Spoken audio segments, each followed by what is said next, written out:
uh, in me, I don't know how to give the correct signals to him, and I think that's where he gets confused. Okay. Because that horse will do anything you want him to do, Yep. just about. Getting the communication right. But he's pushy, and if you don't ask him in the right way, he won't do it. He won't respond. Yeah. You know, and I think the reason why he acts the way he acts is because he hasn't had that proper. Well, if he had years of being a lesson horse, like I said, different people ride differently, and that really affects a lot. He's just very pushy because he's so used to working with kids. Like, he knows here, as soon as reins go over his neck, he thinks, oh, I can get away with it. Oh yeah, he is very pushy. See, do you think he likes to be ridden though? See, sometimes I think to myself, does this horse really want to be ridden? You know, I ask myself this, because when I get on him, he's always so willing to go and get it over with, and he checks in with me all the time. Yeah. He wants to go. I think to myself, okay, does this horse really want to be ridden? And I'm just like, I ask myself this all, but he goes forward. He has his ears forward. He goes. He's happy, lucky, goey. I mean, he never pins his ears back when I get on him. The only time that's a positive. The only time he does is when I mount him. Okay. And like he'll he's being defiant. Yeah, he'll fling his ears back and paw at the ground. Yep. He's a very nibbly horse. I was just catching him doing that when she was behind. That is why you don't hand feed that horse, because he will nip you like there's no tomorrow.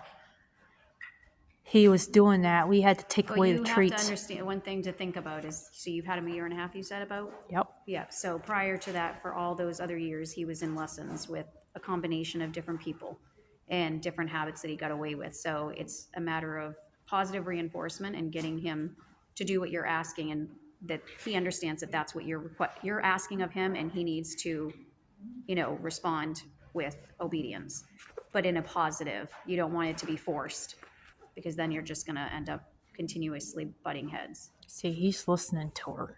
Wait, will you say that again? He's tuned into her, So when you're wanting them to do something, you have to work with them as positive reinforcement. So if you're going to ask them to do something and you're going to force it, then it's not going to be a positive for them. So you're just going to butt heads because you're not going to get progress. Yeah. So you have to take it, like what Ava was saying, slowly. You're going to work with one thing right now, because you always still want to overstimulate them. Some people are like, they want to work on this. You got to one step at a time. Yeah. And so. She's very patient with him. He is very patient.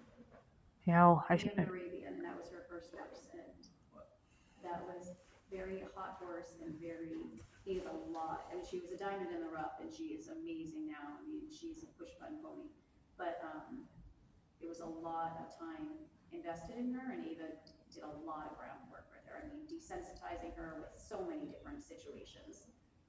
So. And building the relationship and the bond. I mean, you have to have them trust you. Is key. I'm glad it's not related to pain issues. What's that? I said I was scared that it was related to pain issues. Well, and it might be sometimes. It could be a combination. Yeah, he's very pushy. And that could be partly his personality, that you have to work with that quirkiness and figure out how to get around it and how to get him to understand what you're requesting and what you want of him. I've never had a horse that can stand at the mount block.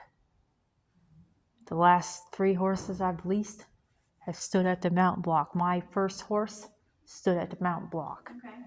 She did everything I asked her to do. She was a good horse. Yeah. We went through town. We went through, out in fields. We went everywhere. And she was alone, and she was fine. My first horse was amazing.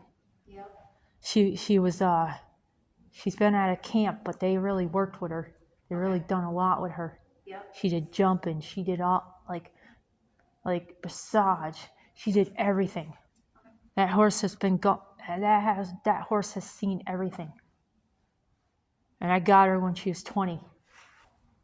They gave her to me Oh, wow. for free. And then I had her for like 3 years, and then she died of cancer. That's very hard. That's the hardest part of having. Yeah, she passed. And it killed me. I hung up the bridle, and I didn't do anything with horses for almost like 15 years. Yeah. I barely got back into it like 4 or 5 years ago. Okay. And then I bought him. Yeah.